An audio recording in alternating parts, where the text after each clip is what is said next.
এই যে এই যে আলমে নাসুত দৃশ্যমান জগৎ, এই দৃশ্যমান জগৎ মানুষকে শুধু আকর্ষিত করে লোভের মধ্যে, কামনার মধ্যে, বাসনার মধ্যে রাখে। বাড়ি গাড়ি, বিল্ডিং, প্রাসাদ, নারী, এই যে সব কিছুর একটা আকর্ষণ, একটা লোভ মানুষকে সর্বসময় মন্ত্রমুগ্ধ করে রাখে।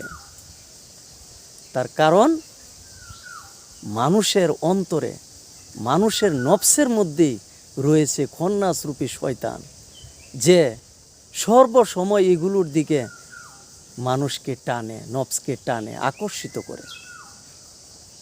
এই জন্যেই এই আকর্ষণ, এই মায়া ত্যাগ না করা পর্যন্ত কেউ মানুষ হতে পারবে না।